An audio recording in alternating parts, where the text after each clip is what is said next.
शुरू होने जा रहा है देश का सबसे बड़ा मुकदमा, आपकी अदालत, रजत शर्मा के साथ। नमस्कार, आपकी अदालत में आपका स्वागत है। आपकी अदालत में आज पेश करेंगे एक ऐसी शख्सियत को जिनके परिवार का इतिहास है देश की आज़ादी की लड़ाई में लड़ने का, समाज सेवा करने का। एक ऐसी शख्सियत जो कंट्रोवर्सी से दूर रहते हैं, लेकिन जब वो बोलते हैं तो बात काफी चुभती है। प्लीज वेलकम मौलाना महमूद मदनी।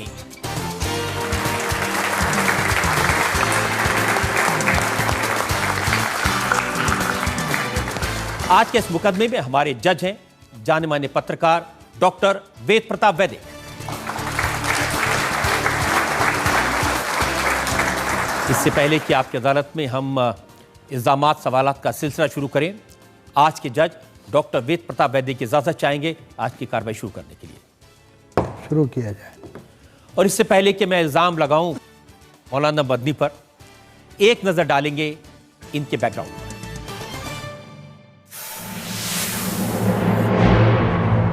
मौलाना महमूद मदनी जमीयत उलेमाए हिंद के जनरल सेक्रेटरी हैं, इस्लामिक स्कॉलर हैं और पार्लियामेंट के मेंबर भी रह चुके हैं। मौलाना महमूद मदनी ने अपनी पढ़ाई दारुल उलूम देवबंद से की।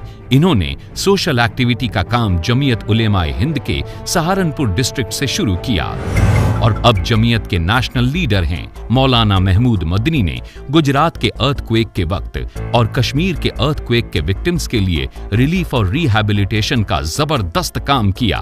बिहार और उड़ीसा में फ्लड रिलीफ का काम किया। मौलाना महमूद मदनी की लीडरशिप में हेल्थ और एजुकेशन की फील्ड में हॉस्पिटल्स, मोबाइल डिस्पेंसरीज, पॉलिटेक्निक्स जैसे कई प्रोजेक्ट चलते हैं। मौलाना महमूद मदनी के दुनिया भर में लाखों फॉलोअर्स हैं।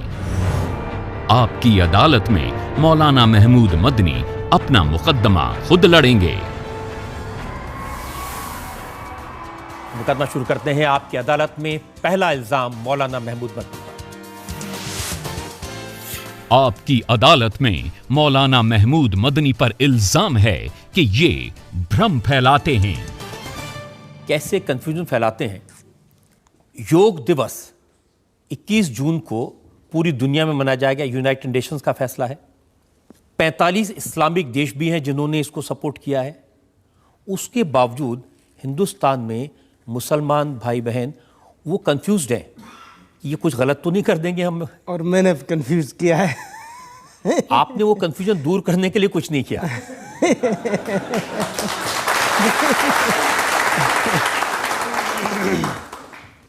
ये इल्ज़ाम तो सही है आपका।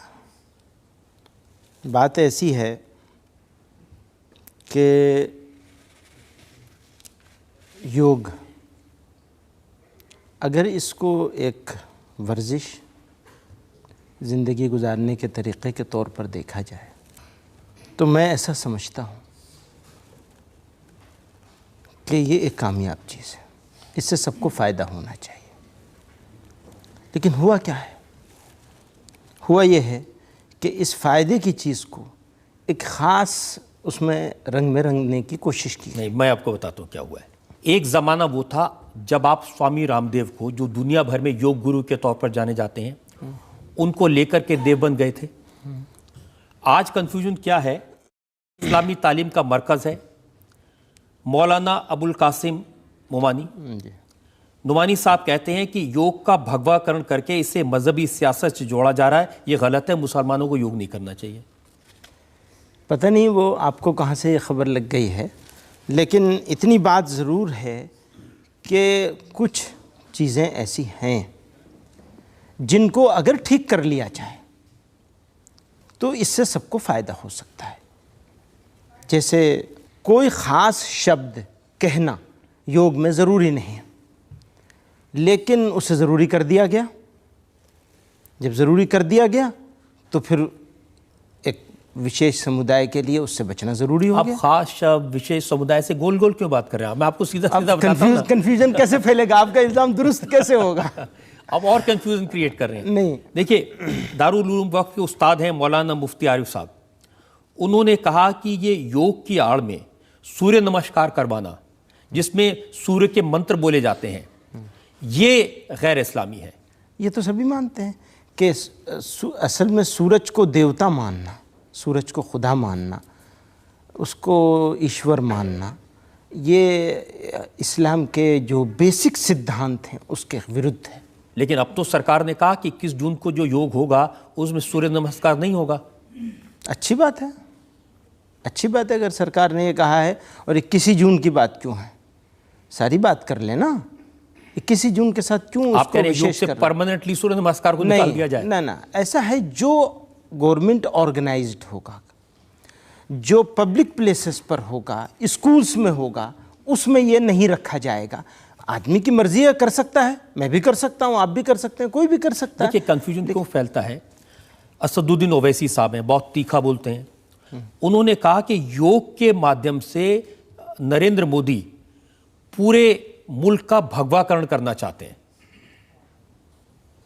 तो अब उनकी बात के लिए आप मुझे क्यों यहाँ खड़ा कर रहे हैं, यहाँ पे बिठा के? करेगा कोई, भरेगा कोई। और कन्फ्यूजन फैला हुआ है और लोग उसका फ़ायदा उठाने की कोशिश कर रहे हैं। मेरा कहना यह है, अच्छी शुरुआत है, इसको और दो टूक अंदाज में ऐसी चीज़ें जो आपत्तिजनक हैं, सबके लिए आपत्तिजनक नहीं हो सकती, लेकिन कुछ ऐसी चीज़ें हैं उनको मॉडिफाई कर लिया जाए। तो ये 2 चीज़ें मॉडिफाई हुई हैं, ये मेरे पास में डिटेल है। विदेश मंत्री सुषमा स्वराज ने जब मीडिया से बात की तो उन्होंने कहा कि सूर्य नमस्कार को शामिल नहीं किया गया इस कार्यक्रम में। दूसरा, श्रीपद नायक जो मंत्री हैं, इसके इंचार्ज हैं, उन्होंने कहा कि अगर मुसलमान भाई बहन श्लोक पढ़ने के बजाय अल्लाह का नाम लेना चाहें तो वो ले सकते हैं, कोई कंपल्शन नहीं है। ये दोनों चीज़ें जो हैं सराहनीय हैं, इनकी सराहना करनी चाहिए। और मैं ऐसा समझता हूँ कि ऐसा कोई काम जिसको सब मिल करके करें, इससे हमारे देश का एक निर्माण होगा और दूरियां ख़त्म होने का एक ज़रिया बनेगा। कोई भी काम किया जाए, अच्छा, जब ऐसा कोई काम होना है जो अच्छा काम है, जिससे आदमी का खुद का भी फ़ायदा है और एक कलेक्टिव काम करने की स्पिरिट बनेगी, तो उस काम को करने के लिए पूरी ईमानदारी के साथ पॉलिटिक्स से, अच्छा है सर, योग पॉलिटिक्स से ऊपर उठकर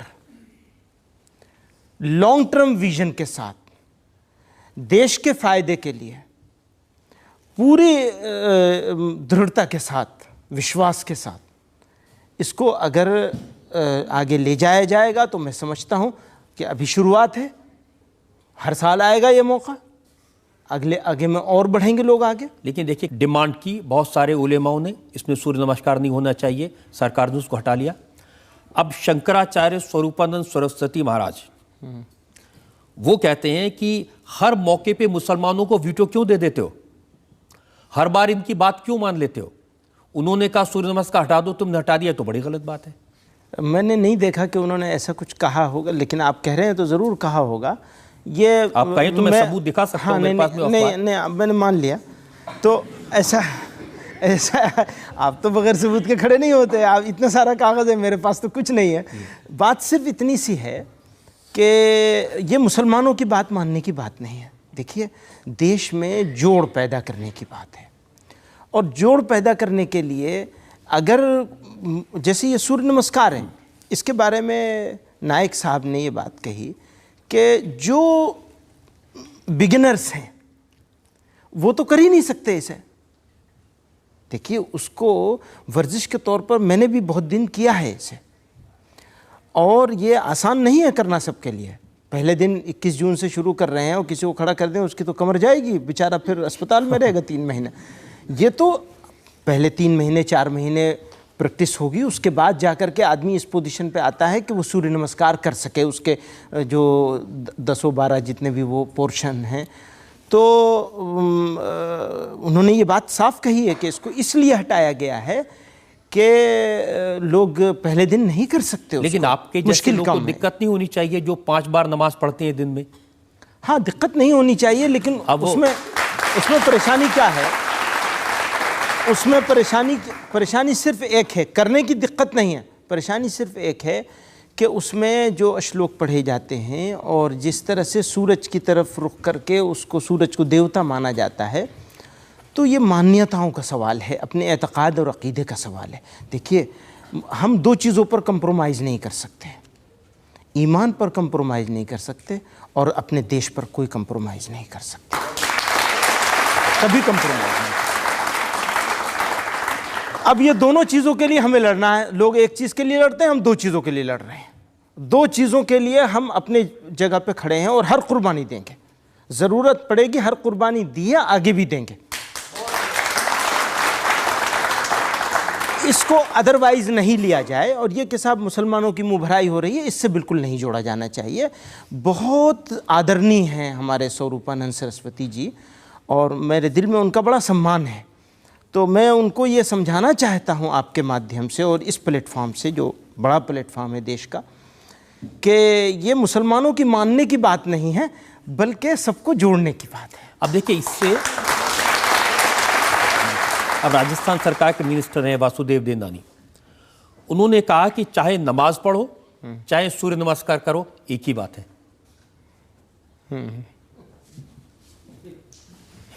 तो उनको बधाई देनी चाहिए। वो ऐसा कंफ्यूजन क्रिएट कर रहे हैं तो अब क्या कहा जाए उसको। और एक और मंत्री है उत्तर प्रदेश सरकार के, आजम खान साहब, वो कहते हैं कि पहले पेट में खाना तो डालो, कसरत की बात बाद में करना। देखिए, कसरत करने से कम खाकर भी जीवित रहने की शक्ति मिलती है।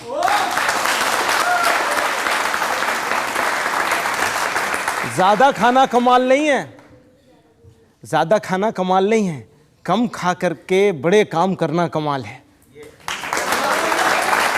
और हमारे इस्लाम में तो अभी 3 दिन के बाद शुरू हो रहा है। इस्लाम में 30 दिन तक रोज़ाना भूखे रहना पड़ता है और कंपलसरी है, सबको रहना पड़ेगा भूखा, ताकि तुम्हें मालूम हो कि भूख क्या चीज़ होती है। और भूखे रहने वाले की जो स्पिरिचुअलिटी, आत्मा शक्ति जो एक नई मिलती है, एक नया उसका निर्माण होता है, साल भर की बुराइयों के बाद नेकियों की तरफ लाया जाता है भूखा रख कर। तो पेट भरने का सवाल नहीं है, पेट भरने का सवाल नहीं है, दिमाग से गंदगी के दूर करने का सवाल है। योगी आदित्यनाथ, इन्होंने कहा कि जो योग का विरोध करने वाले हैं उनको समुद्र में डूब मरना चाहिए।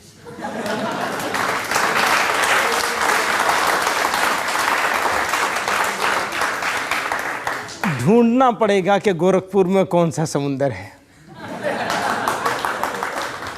और उनको जवाब देने के लिए आजम खान साहब ने कहा कि योगी आदित्यनाथ अगर रेगुलरली नमाज पढ़ें तो उनकी सेहत और दिमाग दोनों ठीक रहेगा। क्या कहा जाए अब, ठीक है। अब मुझे ये फाइनली ये बता दीजिए, ये जो कन्फ्यूजन है इसको कैसे दूर करेंगे। 21 जून को देश भर में हमारे जो मुसलमान भाई बहन हैं वो योग करें या नहीं करें? बहुत मुश्किल जगह पे आपने खड़ा किया है। कोशिश करिए थोड़ा। हम, मेरी कोशिश सिर्फ एक है। सही बात है कि मैं इस बात की कोशिश करूँगा कि सरकार और योग की तालीम देने वाले, शिक्षा देने वाले एजुकेशनल इंस्टीट्यूशंस ये फैसला ले लें कि इसको किसी विशेष धर्म से जोड़ना नहीं है, सबके लिए है, मानवता के लिए है, इंसानियत के लिए है और सबके भले के लिए इसको ज़्यादा से ज़्यादा आगे बढ़ाना है।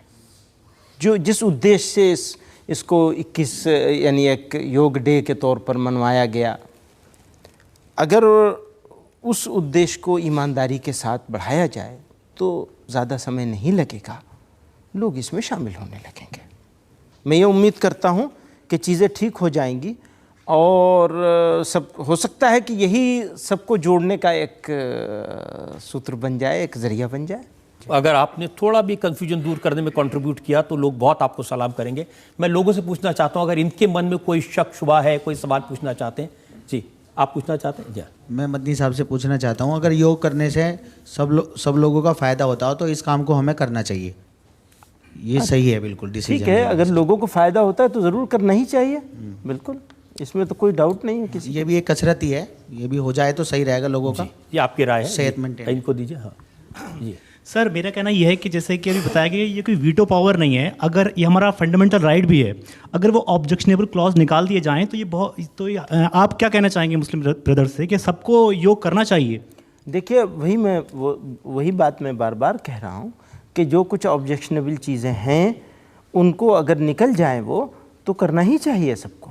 अच्छी चीज़ है ये, सेहत के लिए भी ज़रूरी है, सोच के लिए भी ज़रूरी है। तो आप ये सजेस्ट कर रहे हैं कि योगी आदित्यनाथ और आजम खान दोनों मिलकर साथ साथ योग करें?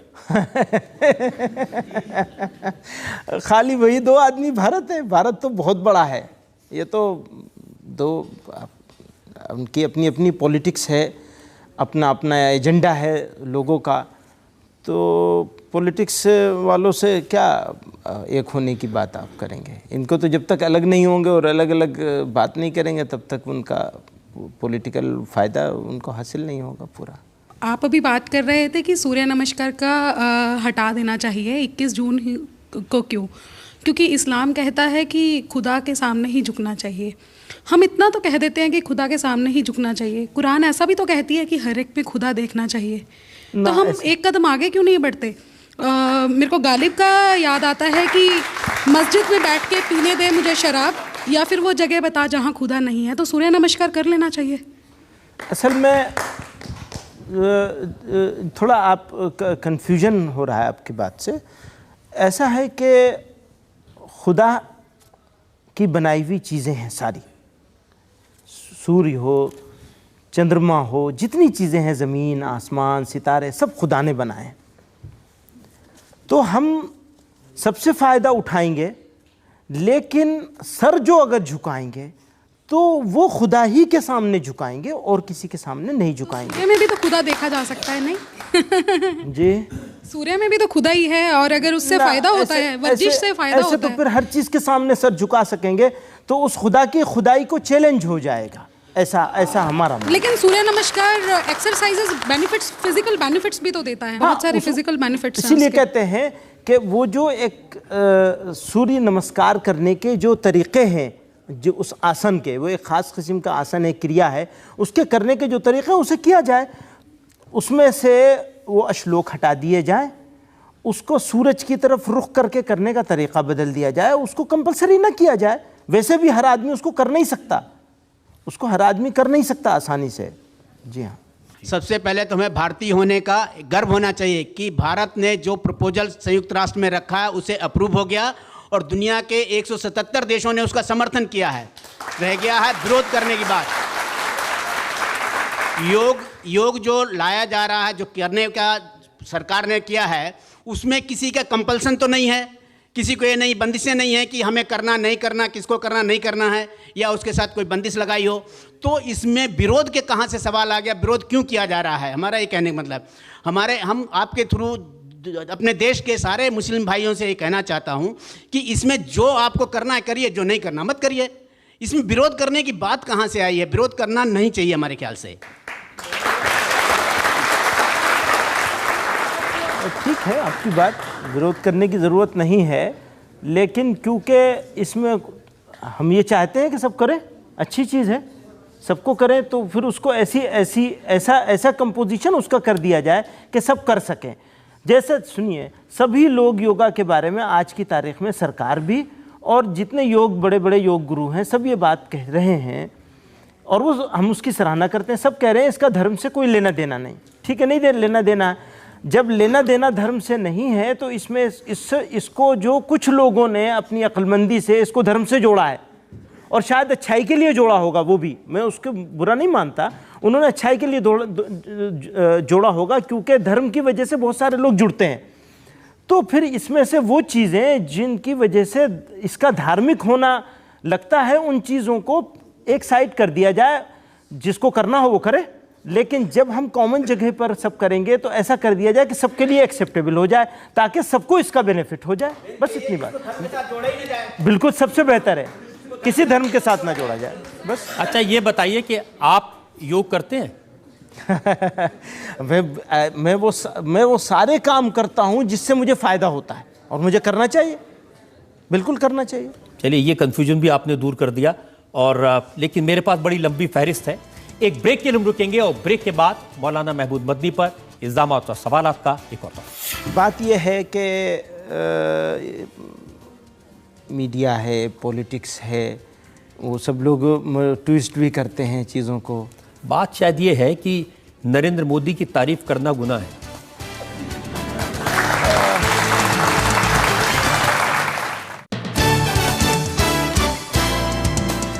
Welcome back. आपकी अदालत में आज हमारे मेहमान हैं मौलाना महमूद मदनी। आपकी अदालत में अगला इल्जाम। आपकी अदालत में मौलाना महमूद मदनी पर इल्जाम है कि इनकी कथनी और करनी में अंतर है। अब मौलाना साहब, एक तरफ तो आप प्राइवेटली कहते हैं कि मुसलमानों में मायूसी है जब से नरेंद्र मोदी प्रधानमंत्री बने हैं, और दूसरी तरफ आप कहते हैं कि मोदी जी को भी कुछ और वक्त देना चाहिए। देखिए, मुसलमान सब कुछ हो सकता है, मायूस नहीं हो सकता कभी मायूस नहीं। मैं अपने बारे में कहता हूं कि मैं आशावादी आदमी हूं, लेकिन ये बात पूरे मुसलमान पर फिट होती है। मुसलमान हमेशा आशावादी होता है क्योंकि उसका भरोसा अपने पाक परवरदिगार पर है। वो किसी दुनिया की ताकत से न दबने वाला है न डरने वाला है। तो आप कह रहे हैं जब ये बातें होती हैं घर वापसी की, जब बातें होती हैं लव जिहाद की, इससे मायूसी नहीं होती? मायूस करने की कोशिश करते हैं लोग, लेकिन मायूसी, देखिए, ये जो हमारा देश है ना, हिंदुस्तान, ये बड़ा अजीब देश है। इस देश को सेकुलर जो बनाया है वो पॉलिटिकल पार्टीज़ ने नहीं बनाया है, देश के लोगों ने इसको सेकुलर बनाया है। ये देश की जनता, देश के लोग सेकुलर हैं। यही इस देश की ताकत है। और यही चीज़ जो है इस देश की जनता की सोच, आम हिंदुस्तानियों की सोच, उसने अपने अपने यहाँ अलग अलग भाषा बोलने वालों को यहाँ आकर दूसरे अंदाज से सोचने और दूसरे अंदाज से काम करने पर मजबूर किया है। अगर ये सही है तो फिर आप डरते क्यों हैं? आपने गुजरात में एक बार कहा कि गुजरात में मुसलमान बेहतर हालत में रहते हैं, और फिर इतनी मार पड़ी कि आप फिर चुप हो गए। आपने खूब ना, ऐसा मार पड़ने की बात नहीं है, और ना ही मैंने ये कहा कि गुजरात में बेहतर। मैंने कंपेयर किया था बंगाल और गुजरात को, यूपी और बंगाल को। आप अकेले नहीं हैं, मौलाना बस्तानवी ने भी यही कहा था। उन्होंने मुसलमानों की तरक्की का जिक्र किया था गुजरात में। वो कहाँ गायब हुए आज तक पता ही नहीं चला। आपने कोई कोशिश नहीं की उनको बचाने की, मदद करने की? नहीं, बताइए, अपने आप को ही नहीं बचा पाता हूँ तो दूसरे को क्या बचाऊँगा। बात यह है कि मीडिया है, पॉलिटिक्स है, वो सब लोग ट्विस्ट भी करते हैं चीज़ों को। बात शायद ये है कि नरेंद्र मोदी की तारीफ करना गुनाह है।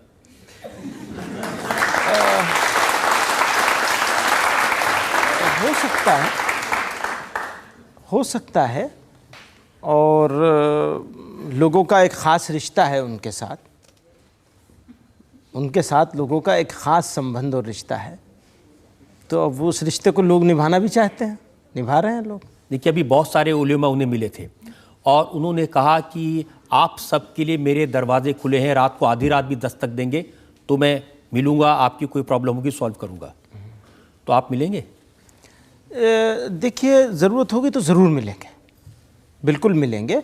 और अगर 125 करोड़ लोगों के वो प्राइम मिनिस्टर हैं तो उनको दरवाज़ा खुला ही रखना चाहिए और लोगों को ज़रूरत पर मिलना भी चाहिए, और उन्होंने ऐसा कहा है तो इसकी सराहना भी की जानी चाहिए।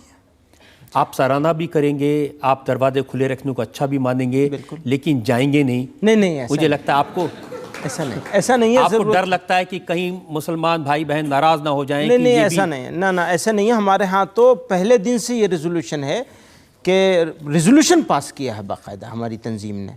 उसकी जब सबसे बड़ी बॉडी है जिसमें 6000 मेंबर होते हैं, उन्होंने सर्वसम्मति से ये रेजोल्यूशन पास किया है कि ज़रूरत होगी तो ज़रूर मिला जाएगा। जफ़र सरेशवाला ने मुझे किस्सा बताया 2003 का। महेश भट्ट सूरत में गए थे, आपने उन्हें इनवाइट किया था और वहाँ पर उन्होंने बहुत जहर उगला था मोदी जी के बारे में। तो ज़फ़र कह रहे थे कि रात को 12 बजे मौलाना मदनी बैठे थे, महेश भट्ट बैठे थे, मोदी जी का फ़ोन आया और मोदी जी ने कहा कि मैं आपसे बात करने को तैयार हूँ। आपने मुझे जालिम कहा है, लेकिन ये जालिम आपसे बात करने को तैयार है। आप 5 आओ, 500 आओ या 5000 आओ, लेकिन आप गए नहीं।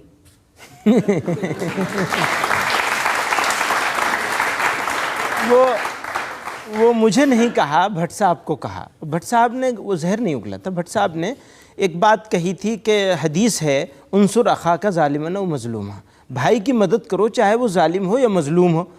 तो प्रॉफिट मोहम्मद सल्लल्लाहु अलैहि वसल्लम के साथियों ने पूछा कि ज़ालिम की कैसे मदद करेंगे? कहा उसको जुल्म से रोकने की कोशिश करो। तो मैं नरेंद्र मोदी को जुल्म से रोकने की कोशिश कर रहा हूँ। तो उसी के जवाब में उनके पास किसी वक्त फ़ोन आया था, तो उनको जाना चाहिए था, कोशिश करनी चाहिए थी बिल्कुल। तो मेरे पास ऐसा कोई इनविटेशन नहीं आया। अब अगर इनविटेशन आएगा तो आप नहीं, बगैर इनविटेशन के हमें काम होगा, ज़रूरत समझेंगे तो हम वैसे ही जाएंगे उनके पास, खुद से टाइम मांग के जाएंगे, कोई मुश्किल नहीं। प्राइम मिनिस्टर है आफ्टर ऑल, बिल्कुल। उन्होंने जो पहला इंटरव्यू दिया था प्रधानमंत्री बनने के बाद में CNN पर, उसमें उन्होंने कहा था कि जो भारत के मुसलमान हैं ये भारत के लिए जिएंगे और भारत के लिए मरेंगे। मुबारकबाद। उन्होंने ये भी कहा था कि अल कायदा को कोई गलतफहमी नहीं रहनी चाहिए कि वो भारत के मुसलमानों का इस्तेमाल कर लेंगे। यानी अच्छी बातें भी कह रहे हैं वो, और अच्छी बात कहने जो बात अच्छी कही जाए, अच्छी करी जाए, उसकी सराहना की जानी चाहिए। ये सच्चाई है, भारत का मुसलमान भारत के लिए जिया है, भारत के लिए जिएगा और भारत ही के लिए मरेगा, ये सच्चाई है। मुझे याद है आपने ये बात परवेज़ मुशर्रफ साहब को भी कही थी। कही थी मैंने। परवेज़ मुशर्रफ साहब ने बहुत सारी करी थी। अभी आजकल भी उन्होंने एक नया पटाखों का छेड़ा हुआ है। वो बहुत नाराज़ हैं इस बात से कि भारत ने म्यांमार में जाकर के उग्रवादियों को क्यों मारा और क्यों वापस लौटाए। अब उनको डर लग रहा है कहीं ये फौज उधर ना आ जाए। तो देखिए, मैं एक बात जानता हूँ, हमारा देश पाकिस्तान का दुश्मन नहीं है, और strong, stable and peaceful Pakistan जितना पाकिस्तानियों के लिए ज़रूरी है, उससे ज़्यादा हमारे लिए ज़रूरी है।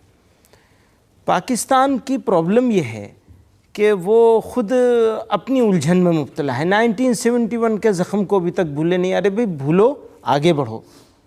अगर तुम वहाँ की बात करोगे तो तुम्हारी फ़ौजों ने वहाँ जो जुल्म किया है, लाखों औरतों के साथ रेप किया है, कितने कत्ल किए हैं, उसका तो जिक्र नहीं, जिसके नतीजे में 90,000 फ़ौजियों को हथियार डालने पड़े थे। शेमफुल बात थी, और वो जुल्म की वजह से हथियार डालने पड़े थे।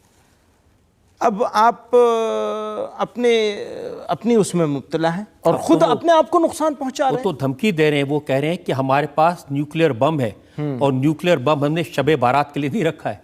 उन्हें अपनी तरक्की की बात करनी चाहिए, अपने आप को संभालने की बात करनी चाहिए, अपने देश को संभालने की बात करनी चाहिए, और उसमें भारत वालों का, इस देश के लोगों का योगदान लेना चाहिए उन्हें। और मैं समझता हूँ कि हमारे लिए पाकिस्तान को सपोर्ट करना, उसकी मदद करना और उससे दोस्ती करना हमारे और इस पूरे रीजन के फेवर में है, लेकिन वो लेने के लिए तो तैयार हो। देखिए, उनका कहना है कि बांग्लादेश में जब प्रधानमंत्री नरेंद्र मोदी बोले, उन्होंने बांग्लादेश की वॉर का जिक्र किया, उन्होंने 90,000 पाकिस्तानी फौजियों के सरेंडर का जिक्र किया। इससे पाकिस्तान की बहुत बेइज्जती हो गई। वो बेइज्जती उस वक्त नहीं हुई थी, आज बेइज्जती हो रही है। अजीब बात है।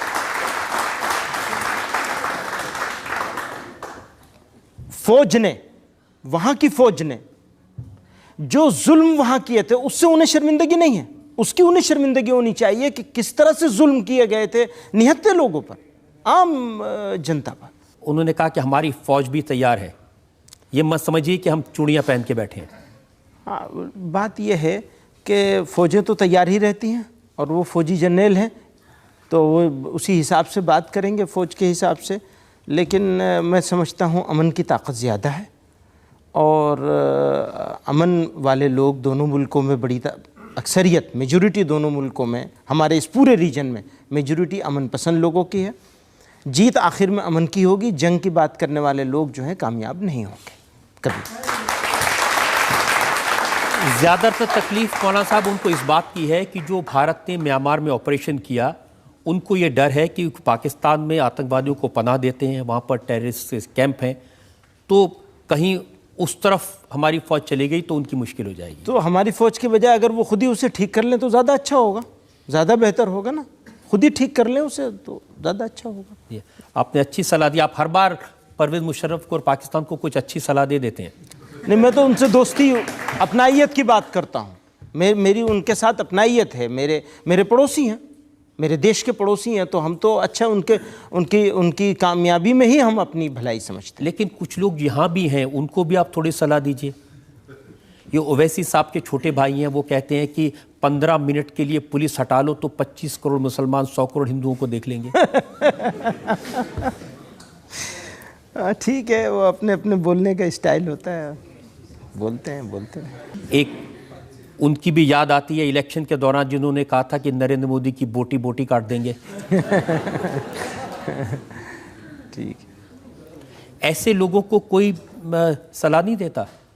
वो आपसे अच्छी सलाह कौन दे सकता? आप तो उन्हें यहाँ बुला चुके हैं, सारी सलाह दे चुके हैं। बात यह है कि हम तो जोड़ने की बात, हमारा एक ही बात है, एक ही मिशन है, एक ही कोशिश है, किसी तरह जोड़ हो जाए, मुल्क में जोड़ हो जाए, दुनिया में जोड़ हो जाए। वही इस्लाम का असल पैगाम है कि लोगों के दिल को दुखाना नहीं है, लोगों के साथ नरमी से बात करनी है, मिडिल पाथ पे चलना है। ये असल इस्लाम है और हम उससे नहीं हटना चाहते किसी कीमत पर नहीं हटना चाहते। एक और ब्रेक के लिए मुझे रुकना है और ब्रेक के बाद आपकी अदालत में मौलाना महमूद मदनी पर इल्ज़ामात और सवालात का एक और। मीडिया भी एक बहुत बड़ी समस्या है, तो उस समस्या को सुधारना भी आप ही जैसे लोगों का काम है। आपको उन्हें सुधारना पड़ेगा अपनी मीडिया को, नहीं तो ये उनको तो मसाला चाहिए। फतवे से बड़ा मसाला कुछ नहीं है, वो मिल जाता है। तो आप आज ये बता दीजिए, ये बला क्या है, फतवा क्या होता है? फतवा बला नहीं है, मीडिया बला है। आप बता दीजिए कि आखिर आप अपने भाइयों को कैसे सुधारेंगे।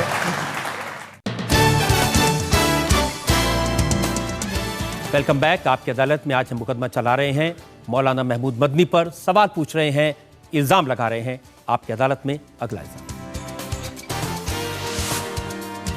आपकी अदालत में मौलाना महमूद मदनी पर इल्जाम है कि ये फतवों से डराते हैं।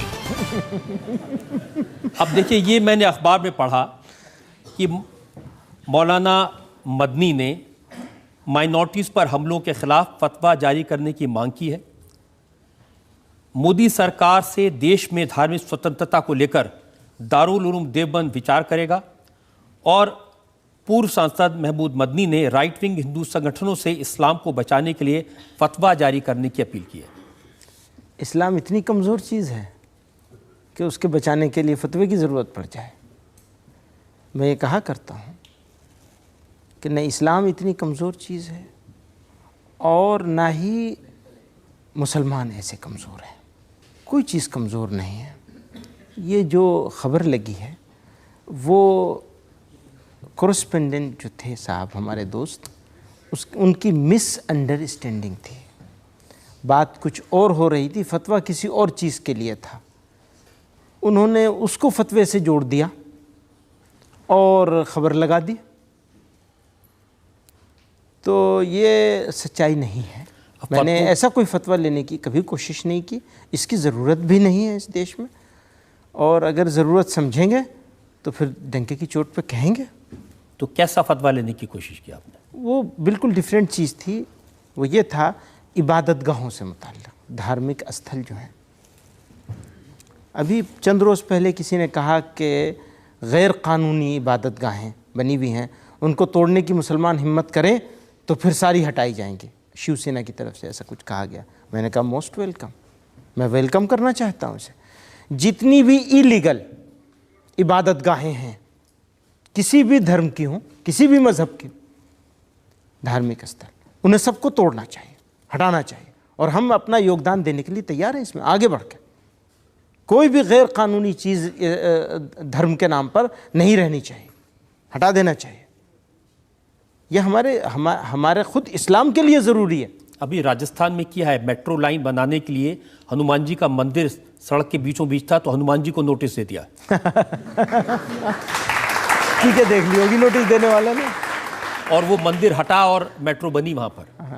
लेकिन फतवों के बारे में हमारे जो माइनॉरिटीज़ अफेयर्स मिनिस्टर हैं मुख्तार अब्बास नकवी साहब कहते हैं कि आजकल फतवे ठेलों पर सब्जी के तरह बिकने लगे हैं। देखिए, उनकी भाषा जो है वो किसी एक महज़्ज़ब इंसान की भाषा नहीं है। बग़ैर सोचे समझे बोलते हैं। पहले भी एक दो बातें बग़ैर सोचे समझे बोले हैं वो, तो अब मैं उनको क्या कहूँ, शोभा नहीं देता, उनको कुछ कहना भी शोभा नहीं देता मुझे। लेकिन ये तो होता है ना कि कोई भी आदमी किसी भी चीज़ को लेकर के एक फतवा इशू कर देता है। नहीं, पोलियो ड्रॉप्स के खिलाफ एक नहीं, पोलियो के खिलाफ कभी कोई फतवा नहीं इशू हुआ, और दारुल उलूम देवबंद ने अपील करी है पोलियो की दवा के लिए। फतवे के बारे में पहले तो ये समझना होगा फतवा होती क्या चीज़ है। फतवा कोई इशू नहीं करता, हम भी इशू नहीं कर सकते फतवा, हमें पावर नहीं, अथॉरिटी नहीं है। एक अथॉरिटी होती है, उसके पास कोई सवाल जाता है, जब सवाल जाता है तो वो उसका जवाब देते हैं, बस इतनी सी बात है। आपसे एक सवाल किया गया, एक एडवाइस मांगी गई, मांगने वाले के और उसके बीच में ऐसे रिपोर्ट्स आती हैं कि सलमान खान ने गणेश पूजा कर ली तो उनके खिलाफ फतवा जारी कर दिया। देखिए, मीडिया, एक तो मीडिया की एक बड़ी प्रॉब्लम है, सब लोग आप जैसे नहीं होते हैं, तो मीडिया भी एक बहुत बड़ी समस्या है। तो उस समस्या को सुधारना भी आप ही जैसे लोगों का काम है, आपको उन्हें सुधारना पड़ेगा अपनी मीडिया को। नहीं तो ये इनको तो मसाला चाहिए, बस हम मसाला मिल जाए उसको इधर से उधर घुमा दो। और फतवे से बड़ा मसाला कुछ है नहीं, फतवे से बड़ा मसाला कुछ नहीं है, वो मिल जाता है। तो आप आज ये बता दीजिए, ये बला क्या है, फतवा क्या होता है? फतवा बला नहीं है, फतवा बला नहीं है, मीडिया बला है। आप बता दीजिए कि आखिर आप अपने भाइयों को कैसे सुधारेंगे। अच्छा, तो ये जो बला है इसको बता दीजिए कि फतवा क्या होता है, कैसे इशू होता है, क्या प्रोसीजर है, क्या तरीका है, किससे हम फतवा माने, किसे न माने। एक तो पर्टिकुलर जिनके पास एक एजुकेशन होती है वही फतवा दे सकते हैं, फिर वो फतवे की प्रैक्टिस करते हो तब फतवा दे सकते हैं। जैसे मैं हूँ, मौलवी हूँ, लेकिन फतवा नहीं दे सकता, उसके लिए मुफ्ती होना ज़रूरी है। फिर मुफ्ती भी ऐसा जो प्रैक्टिसिंग मुफ्ती हो, और फतवा भी सवाल करने वाले के जवाब में होता है, और वो सवाल और जवाब के बीच में होता है, एक रिलेशन होता है। सवाल जैसा किया गया उसके हिसाब से मुताबिक उसके जवाब दिया जाता है। तो ये सब, एक फतवा जो किसी एक सवाल के जवाब में दिया गया वो सब जगह फिट नहीं होता, उसके लिए फिर दूसरा सवाल होगा, दूसरे सवाल का दूसरा जवाब होगा। तो ये एक मजहबी चीज़ है, और सियासत के मामले में तो फतवा दिया ही नहीं जा सकता है। ये जो सवाल है, इसके बारे में ना लिया जा सकता है ना दिया जा सकता है फतवा। खालिस मजहबी जो रिलीजियस धार्मिक चीज़ें हैं, मैंने नमाज़ पढ़ी 3 के बजाय 4 पढ़ ली, तो बताओ कैसे क्या होगा, कुछ और है, कुछ जो इश्यूज़ हैं, रिलीजियस इश्यूज़ हैं, उसी के बारे में। चलिए, मीडिया के लिए तो आपने बता दिया, लेकिन कुछ लोग ऐसे हैं जिनको हक नहीं है, अथॉरिटी नहीं है, वो भी एक रुख का इशू करते हैं, उसको फतवा कह देते हैं। हाँ, उनको भी कुछ बताइए। हाँ, वो उनकी बात को सुनना नहीं चाहिए और मीडिया को उसे इग्नोर कर देना चाहिए कि तुम क्या हो, जाओ, नहीं सुनेंगे तुम्हारा। चलिए, एक और आपने अच्छा कंफ्यूजन क्लियर किया। एक और ब्रेक के लिए रुकेंगे, और ब्रेक के बाद आपकी अदालत में मौलाना महमूद मदनी पर इल्ज़ाम और सवालात का एक और। कांग्रेस ने जब आपको टिकट दिया तो इसीलिए दिया ना कि आपके पीछे इतने सारे फॉलोअर्स हैं, मुस्लिम समुदाय में बहुत सारे लोग हैं जो आपको मानते हैं, इसलिए भी तो दिया होगा कि मैं सच बोल लेता हूँ कभी कभी, और इसलिए नाराज़ भी हो गए होंगे कि सच बोल लेता हूँ। तो फिर आपने उनका साथ छोड़ के मुलायम सिंह यादव का दामन क्यों पकड़ा, और मुलायम सिंह का दामन छोड़ के अजीत सिंह का दामन क्यों पकड़ा? बात यह है, आज तो आप सारी छुरी तेज करके बैठे हुए हैं। पुराने सारे बदले निकाल लेंगे।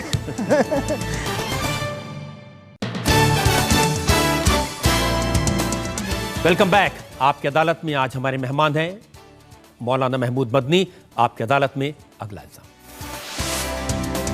आपकी अदालत में मौलाना महमूद मदनी पर इल्जाम है कि ये मजहब के नाम पर सियासत करते हैं। देखिए, एक विरासत है आपकी, आपके दादाजी, आपके फादर, उन्होंने बड़े अच्छे काम किए, और ये जो जमीयत है इसकी पूरी जिम्मेदारी आज आपके पास में है। आप भी बहुत अच्छे काम करते हैं हेल्थ के लिए, महिलाओं के लिए, लेकिन कभी कभी लगता है इस सारी चीज़ का इस्तेमाल आप करते हैं सियासत के लिए, पार्लियामेंट में पहुंचने के लिए।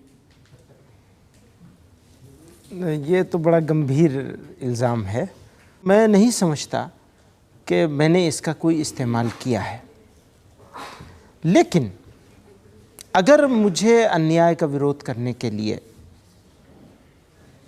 कोई प्लेटफॉर्म मिलता है, जैसे ये प्लेटफॉर्म मिला है, आपके पास यहाँ आया हूँ और अपनी बात कहने का मुझे मौका मिला है, आपकी बात सुनने का, इल्ज़ामात सुनने का मौका मिला है, तो मेरे लिए गोल्डन अपॉर्चुनिटी है।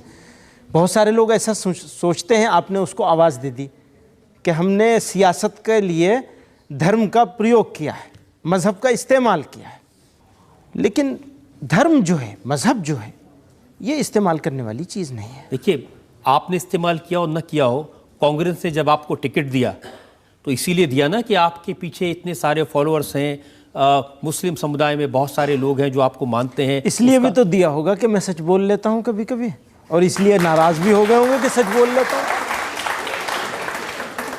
तो फिर आपने उनका साथ छोड़ के मुलायम सिंह यादव का दामन क्यों पकड़ा, और मुलायम सिंह का दामन छोड़ के अजीत सिंह का दामन क्यों पकड़ा? बात यह है, आज तो आप सारी छुरी तेज करके बैठे हुए हैं, पुराने सारे बदले निकाल लेंगे।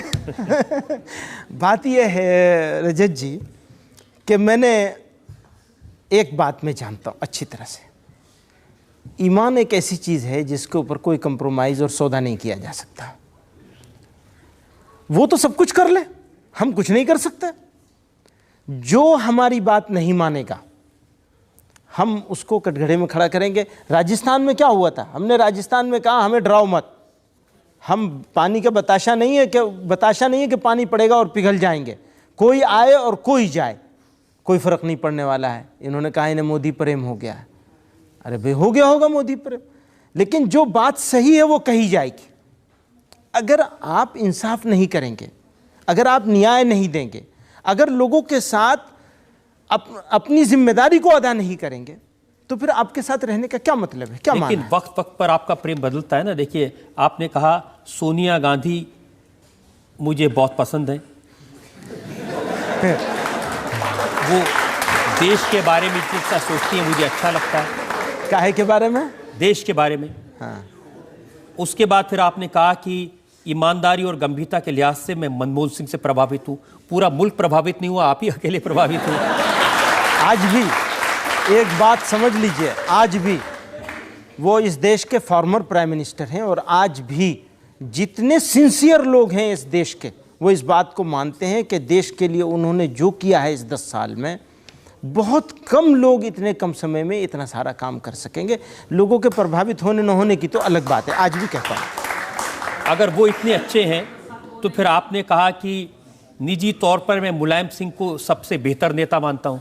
नहीं, ऐसा मैंने कभी नहीं कहा, ऐसा कभी नहीं कहा। ये बीबीसी पर आप एक इंटरव्यू था जिसमें आपने कहा कि मैं निजी तौर पर मुलायम सिंह को मैं बहुत अच्छा नेता मानता हूँ, बेहतर नेता मानता हूँ। निजी ज़ाती तौर पर ऐसा कहा होगा कि ज़ाती तौर पर एक अच्छे आदमी मानता हूँ, एक अच्छा इंसान मानता हूँ, ये कहा होगा इस तरह का। लेकिन नेता के तौर पर तो मैं आज भी इस बात को कहता हूँ कि वो विजनरी आदमी है, जिसका नाम डॉक्टर मनमोहन सिंह है, विजनरी आदमी है।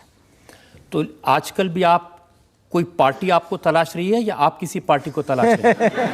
हाँ, एक पार्टी की तलाश है मुझे, एक पार्टी की तलाश है मुझे, और वो है रजत शर्मा जी की पार्टी।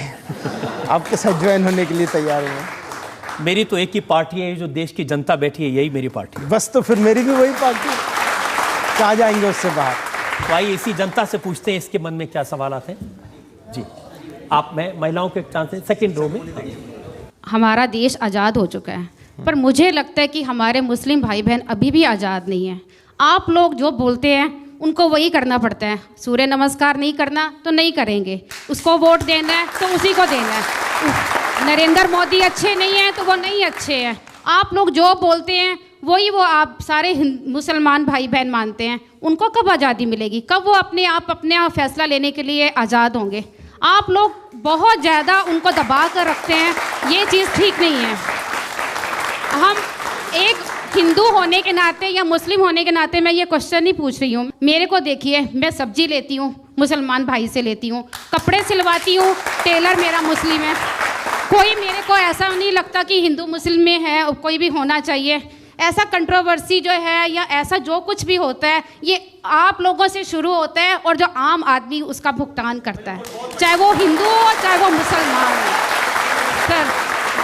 सर ये आज की डेट में हिंदू मुसलमान बहुत ज्यादा हो चुका है। एक ही सवाल कर लीजिए। आप एक चंद्रमा को आप भी पूछते हैं, आप ईद का चांद मानते हैं ना, और हम भी हिंदू जो हैं बहनें करवा चौथ का चांद देखते हैं ना। चांद तो एक ही है ना, चाहे वो हिंदुओं का भी फेस्टिवल में चलता है, मुस्लिम के भी फेस्टिवल में होता है।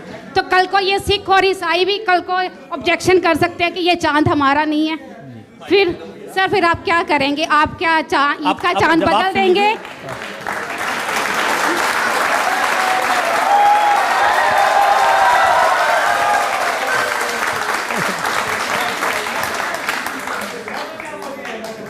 देखिए, आपने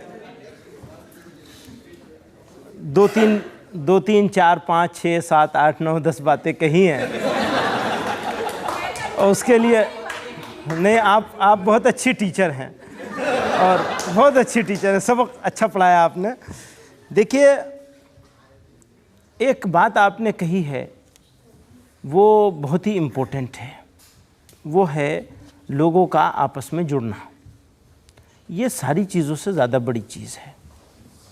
जहाँ तक सवाल है इस बात का कि हम लोगों ने मुसलमानों को ग़ुलाम बना रखा है या दबा रखा है, आज़ादी नहीं मिली, तो हमारे यहाँ तो ये शिकायत है कि मुसलमान आगे चलते हैं और उनके लीडर पीछे चलते हैं। कोई भी आज की तारीख़ में दुनिया ऐसी बदल चुकी है, कोई किसी की बात मानने वाला नहीं है। इस भ्रांति को अपने दिल से निकाल दीजिए। न हिंदू न मुसलमान, कोई किसी की बात ना सुनता है न मानता है, सब अपनी मर्ज़ी की करते हैं। फिर उसके बाद जहाँ तक सवाल है चंद्रमा का, तो मुसलमान न चंद्रमा को, न सूरज को, न किसी चीज़ को न पूछता है, न इबादत करता है, न कर सकता है। वो सिर्फ चांद निकलने पर वो डेट मालूम होती है कि इस डेट आज चांद निकलेगा तो अगले दिन ईद होगी, चांद निकलेगा तो रोज़ा रखेंगे, वरना रोज़ा नहीं रख सकते, अलाउ नहीं है रोज़ा। रोज़े शुरू होने वाले हैं 4 दिन के बाद, लेकिन हमें ये नहीं मालूम कि हम 18 को रोज़ा रखेंगे या 19 को रखेंगे। उनकी बात शायद यही मतलब था उनका नहीं, कहने लेकिन का। उसका मतलब इबादत नहीं है। नहीं, उनका ये क्या इबादत की बात नहीं, उन्होंने उनका जो जिस्ट है वो ये कहना चाहती थी कि मुसलमान चांद को देख करके ईद तय करता है, डेट के हिसाब से। इसी तरह से जो औरतें हैं, महिलाएं हैं, करवा चौथ के दिन चांद को देख करके वो तय करती हैं कि व्रत तोड़ना है। तो ये एक चीज कॉमन है दोनों में। अच्छी बात है, जो कॉमन मिल जाए वो बहुत अच्छी बात है, उसको कॉमन चीज मिल जाए। लेकिन हाँ, ठीक बात है। जी आप देखिए, ये ऐसे बीच में मत बोलिए, उनको अपनी बात कहने ये बड़ा मतलब ये धार्मिक डिबेट होगी। हम सम्मान करते हैं आपके अकीदे का, आपकी मान्यताओं का हम सम्मान करना चाहते हैं। आप हमारे अकीदे का सम्मान करिए, हम आपके अकीदे का सम्मान करें। और एक अनेकता में एकता की जो मिसाल हमारे देश भारत ने पूरी दुनिया को दिखाई है, इसको बाकी रखना है। अगर एकता ही एकता होगी और अनेकता मिट जाएगी तो फिर वो एकता भी बाकी नहीं रहेगी, याद रखिए। बाग जो है, अगर सिर्फ गुलाब या गेंदे के फूलों का हो वो खूबसूरत नहीं होता। बाग वो खूबसूरत होता है जिसमें सब तरह के फूल हों, और ये हमारे देश को हासिल है, दुनिया में हमारा ही देश है, इसको बनाना है। हम सब मिल करके अपनी अनेकता के साथ एकता को बनाएं और इस बाग को सजाएं और संवारें, और इसके लिए कुर्बानी देने का दिल में जज्बा रखें और बाकी चीज़ों को पीछे छोड़ दें।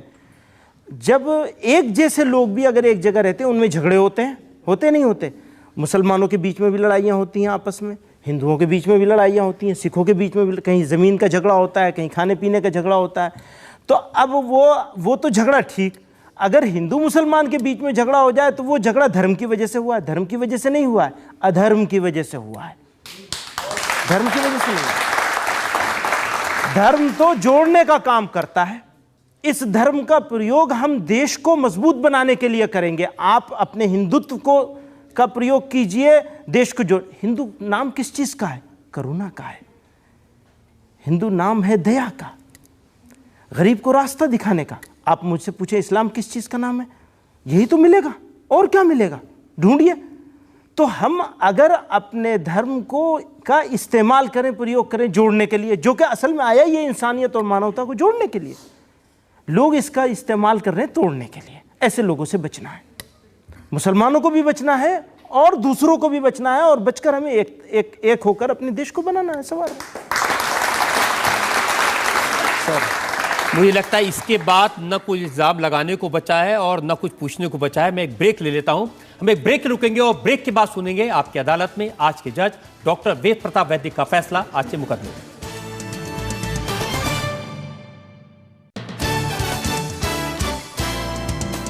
Welcome back. आपकी अदालत में आपने मुकदमा चलाया मौलाना महमूद मदनी पर। हमने उनसे सवाल पूछे योग दिवस के बारे में, हमने उनसे सवाल पूछे मुस्लिम और हिंदू मानसिकता के बारे में, हमने उनसे सवाल पूछे उनके काम और उनकी सियासत के बारे में। अब वक्त है आपकी अदालत में आज के जज डॉक्टर वेद प्रताप वैद्य के फैसले का। आपकी अदालत में आज श्री रजत शर्मा ने अपनी वकालत करते हुए ज़बरदस्त सवाल किए। बड़ी मीठी भाषा में उन्होंने मौलाना महमूद मदनी को चारों तरफ से घेरने की कोशिश की, लेकिन वकील साहब की भाषा से भी और अधिक मधुर भाषा में मौलाना मदनी साहब सारे तर्कों से बच के बाहर निकल गए, साफ साफ बाहर निकल गए। और जिसे उर्दू में कहते हैं हर दिल अज़ीज़, कि उनकी बात सबके गले उतर जाए, ऐसे उन्होंने दलीलें दी हैं। मैं समझता हूँ कि उन्होंने हर सवाल का जवाब इतना अच्छा दिया है कि हम यह कह सकें तो ज़्यादती नहीं होगी कि हमारे मुल्क के मुसलमानों के नेता मौलाना मदनी जैसे लोग हों तो इस मुल्क की सारी समस्याएं हल हो जाएं। उनमें नेतृत्व की क्षमता, बौद्धिकता और तर्कशीलता, इन सब बातों को देखते हुए मैं मजबूर हूँ उनको रिहा करने के लिए और बेगुनाह बताने के लिए। इस उम्मीद के साथ, इस यकीन के साथ कि मौलाना महमूद मदनी इसी तरह से देश को जोड़ने की बातें करते रहेंगे, लोगों की भलाई का काम करते रहेंगे, हिंदू और मुसलमान एकता के लिए काम करेंगे, जोड़ने का काम करेंगे। आज का मुकदमा यही खत्म करते हैं। अगले हफ्ते आपसे मुलाकात होगी एक नई शख्सियत के साथ। तब तक के लिए नमस्कार।